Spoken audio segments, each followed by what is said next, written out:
La Fundación Juan Brito, en colaboración con la Fundación La Caixa y el Cabildo Insular de Lanzarote, presentan los podcasts de Memoria del Mañana, un proyecto que invita a un viaje en el tiempo para constatar cómo las experiencias de las personas mayores han influido y dado forma al mundo actual.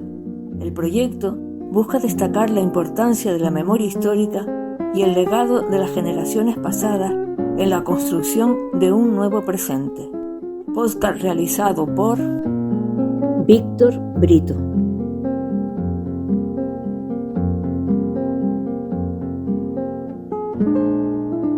Decías, Vicente, naciste en Mala, ¿verdad? Sí. ¿En qué año? En 1951. 51. 74. 74 añitos, bien llevado. ¿Cuánto tiempo estuviste viviendo en Mala? Hasta los 11 años.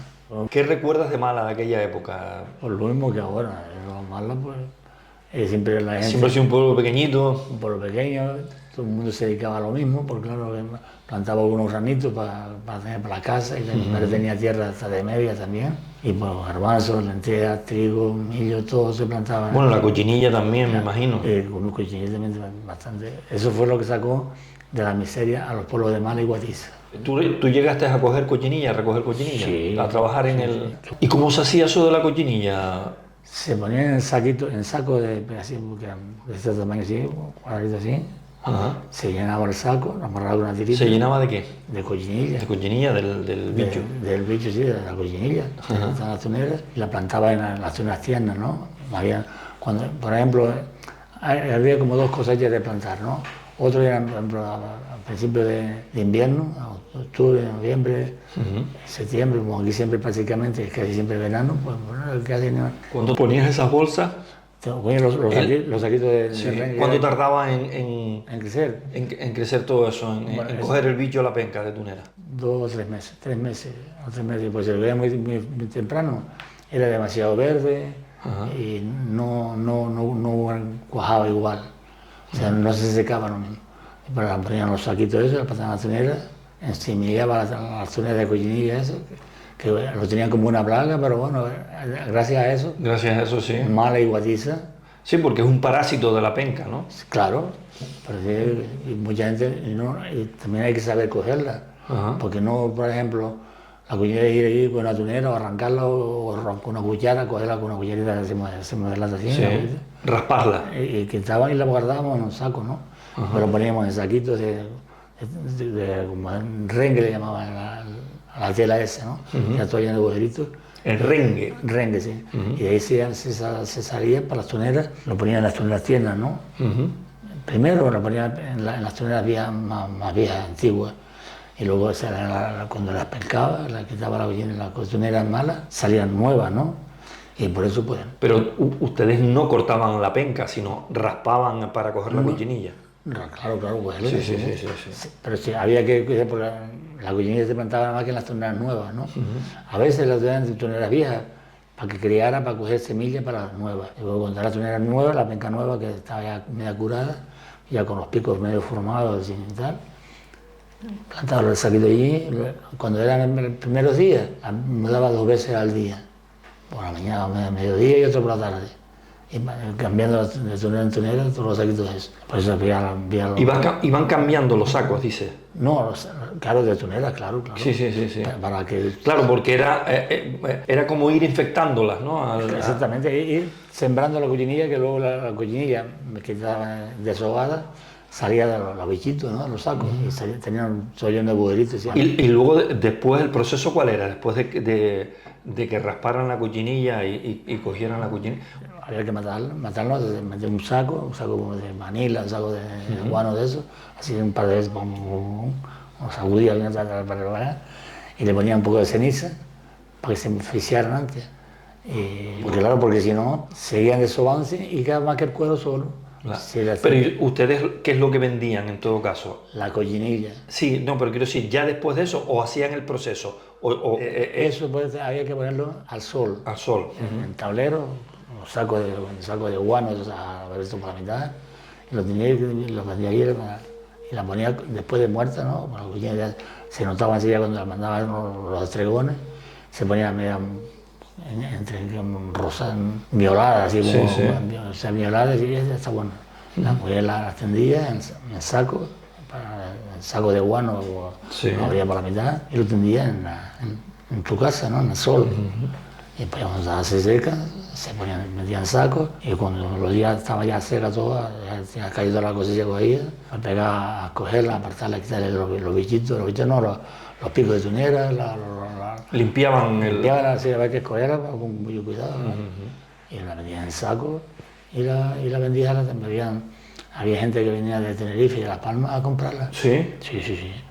Aunque luego había gente aquí que, por ejemplo, normalmente los de la tienda, y a veces gente que también se dedicaba a comprarla y te la pagaban. Un kilo de cochinilla en aquella época, que estamos hablando, pues, principios de los 60 más o menos. Exactamente. ¿Cuánto costaba? Mi padre al principio no valían nada, se pagaban 20 duros por un saco, llevaba a la tienda un saco y mira, me das tanto, es que ya no tenía sino un kilo, un kilo cerca todo esto, y se acabó. Para tirarla, pues mejor, para moverla, comprábamos fideos, cualquier cosa, ¿no? De la tienda, el de la tienda hacía un negocio del carajo porque se la vendía a Las Palmas, o a la fábrica de ¿Y para qué lo utilizaban? Para hacer tintes naturales. ¿Para la ropa? Para la ropa, sí. Y me decías que eso a lo mejor un kilo de cochinilla, ya cuando se vendía bastante, ¿qué podía costar? 18.000 pesetas el kilo. 18.000 pesetas el kilo. Un kilo. Mi madre. Eso al de la tienda, que venía el tío comprante, venía de Tenerife, de Las Palmas, de la fábrica de esa. Esos son lo que ahora serían 120 euros, más o menos. 120 euros son las antiguas 20.000 pesetas, pues claro, más o menos. Claro, sí. 120 euros. Un kilo de cochinilla. Pero bueno, aparte de la cochinilla, la penca tunera también da unos higos buenos. Hombre, unos higos picones sí, que se comía también, que se comían. Muchos mataron el hambre con eso. Porque claro, unos higos.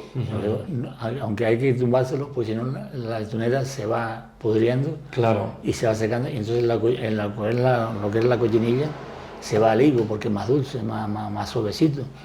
Entonces nosotros, por ejemplo, aquí en Mala y Guatice, somos unos palitos para tumbarle todo el la va quitando.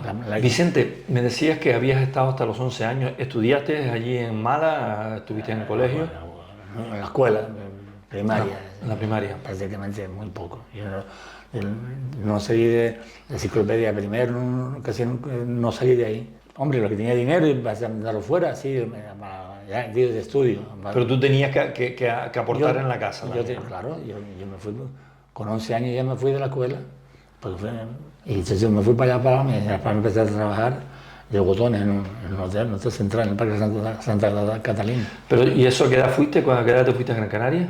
Con 11 años. ¿Dónde vivías, en Las Palmas? En la isleta. ¿Tu hermana qué edad tenía cuando fuiste con ella para allá? Ya era casada y tenía hijos y todo ya, ¿no? ¿Estuviste trabajando? No pudiste estudiar, fuiste a trabajar directamente. Claro, fui directamente. Mi padre muerto, mi madre enferma. Y yo, pues, mira, vete para Las Palmas con tu hermana y allí. ¿Y qué recuerdas de aquel turismo de aquella época? Era diferente. Hombre, por lo menos te daban propina y uno de las propinas, joder, coño. Decía, joder. Eras con lo que más vivías, ¿no? Claro. ¿Tuviste que aprender inglés, no? El inglés que aprendí era poco, pero el dueño sabía hablar muy bien inglés, ¿no? Claro. Ajá. Y yo trabajaba en la recepción con él y yo decía, chacho, ¿y esto no puede ser así, tan bien esto aquí? Claro, acostumbrado a Lanzarote, que no había nada, ni agua casi para beber. Y si había agua había que conducirla, porque claro, lo que pasa hoy no, porque antes no había la potable de alterna y los manantiales como estaba el Chafarí, que traían a Cuba ya estaban para un año, lo decía, comprar 2 cubas, ya no se despachaban más agua. ¿Cuánto tiempo estuviste trabajando en el Hotel Central? Tuve que ser unos 3 años por ahí.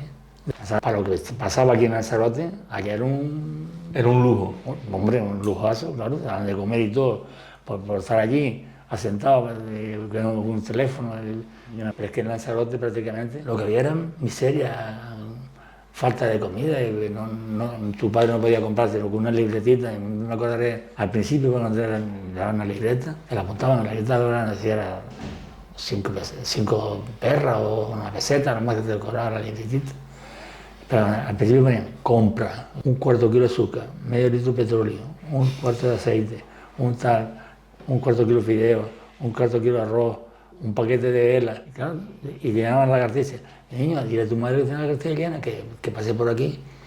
Claro, decía, pero coño, si no hace mucho que está... Dile a tu madre que pase por aquí, niño, que tengo que hablar con ella. Es que si tiene la libreta llena y para que pase por aquí. Pero para que pague algo. Para que vaya pagando. Claro, porque se dejaba de ver el dinero, ¿no? Mira, me decías, estuviste 3 años trabajando en Las Palmas. Sí. ¿Después dónde te fuiste? Me fui a trabajar allá, estuve ¿En La Peña? ¿En Bar La Peña? Bar La Peña, en el restaurante Lido también. Y después en una pizzería que... Luego de terminar de trabajar de camarero esos años en Gran Canaria, ¿te viniste para acá o...? Sí, me vine para Lanzarote otra vez porque no, ya tenía ya 16, 17 años ya. ¿Volviste a Málaga, entiendo? Sí, volví a Málaga, claro, porque desde mi casa teníamos terreno, teníamos cochinilla, teníamos gavias, donde corría el barranco se llenaban de agua, labraban y plantaban millo, tabaco, lo que fuera. ¿Tabaco también se plantaba allí en Málaga, sí? Sí, pues en Málaga. En todos sitios había... ¿Y vendían tabaco, pero para afuera o...? Claro, a ver, siempre venían un comprante y decían, bueno, señor, ¿tiene tabaco? Sí, un poco tengo. ¿Cuánto puede tener? Pues yo no sé, un pilón, que era un pilón de las manillas, las pilonadas, Sí. lo tenía allí y tapado con... Un pilón era entonces Un pilón era como media habitación de estas. Sí. Era, ellos con las manillas de tabaco, Okay. un pajero. Un pajero vale. De tabaco. Y viene un señor, ¿tiene tabaco? Sí, un poco tenemos. ¿Y no lo vende? A ver si la tienda lo compra. No, que si no lo vende usted a mí. Hombre, si se lo quiere, sí. Depende de cómo lo pague también. Pues, más que en la tienda le voy a pagar. Usted me va a dar el tabaco. Y eso yo se lo pago y yo vengo con la tortilla. ¿Para cuándo estará? El tabaco pues, está plantado todavía, hay que limpiarlo, hay que esparrotarlo y todo eso para secarlo, amanillarlo y después... Se ponía a secar al sol, me imagino, el tabaco. Sí. Ustedes lo daban como materia prima, no lo elaboraban. No, claro. No lo elaboraban. Lo más que lo elaboramos era el manillar, las hojas eran grandes aquí. Y querían mucho el tabaco Bocoy, porque el tabaco Bocoy tiene más nicotina y para los cigarros era mucho mejor. Pues aquí ven varias clases de tabaco, estaba el Bocoy, el puntudo, el blanco y todo eso, ¿no? Para secar era todo tabaco, pero... ¿Dónde se plantaba? En Mala, todo el pueblo, en Mala y fuera de Mala. Plantaban los tabacos en gavias y en arrenado. El tabaco llevaba más trabajo porque tenía que hacer la cazoleja en la tierra. ¿En la tierra? ¿La cazoleja? Sí, el hoyito. Sí, un hoyo para plantar. La cazoleja. Okay. Y entonces plantamos, echaba una mata aquí, una mata, y cuánto tardaba en crecer? En crecer eso, en romper eso. Pues al principio que salía despacio, ¿no? Después ya cuando crecía más, pues me iba quitando las hojas de abajo, limpiándolas y echándolas a secar, ¿no? Para hacer bote, que se llama el bote o el tabaco, ¿no? Y para nosotros eso se lo compraban todo, el bote, el tabaco, que era ya el manillado para las hojas grandes. Sí. Y después depende del tabaco puntudo, que eran blancos, eran más flojillos. El tabaco Bocoy tiene mucho más nicotina, entonces te pegaba a limpiar tabaco. Y terminaba con... Las platas en las manos, menos mal que allí había con qué quitarse porque el agua era muy poca y cogían barrillas de los caminos o de los arenados y con las barrillas estaban así, salía el agua. Limpiaba. ¿No? Porque lo que yo vendía se lo compraba otra gente que eran más por mayor, que lo mandaban para Las Palmas o Tenerife, para las ferias, no había fábrica de tabaco. La Fedora, me acuerdo de uno de la Fedora, no somos de la Fedora. La Fedora era la fábrica de tabaco, la fábrica de cigarrillos en Las Palmas. Tenían el Rumbo, el Kruger y todo esto. Tabaco. Eran cigarros duros eso, ¿eh? Sí, Pero mi más duro era el vuelo de la mata. Y había gente, perdona Vicente, había gente que hiciera puros, vendiera puros. No, al entorno no. No. Me decías, llegaste de Gran Canaria, te integraste otra vez en Mala, estuviste trabajando. Yo estuve en los centros turísticos, en el Fuego, en Ameos del Agua. Los ameos no estaban ni terminados cuando eso. Cuando tú fuiste. Cuando yo vine. No, si estaban haciéndose los ameos, me imagino que por allí andaba César y Jesús Soto también, me imagino, ¿no? Claro, Soto era el que mandaba, César, el que dominaba. Pero Soto era la mano derecha de... Entonces, ¿trabajaste en qué centros turísticos? En todo, que claro, yo empecé a trabajar en el Fuego, luego allí me iba a los ameos por la noche, los fines de semana, y estuve también en el Castillo de San José, también tuve que ir al Cabildo también. ¿Siempre de camarero? Sí, bueno, al principio era de ayudante camarero, pero hostelería. De hostelería. ¿Y qué recuerdas de aquella época, de ese ambiente del turismo? Porque era un turismo que venía con dinero, que tengo la impresión, sí, ¿verdad? Te daban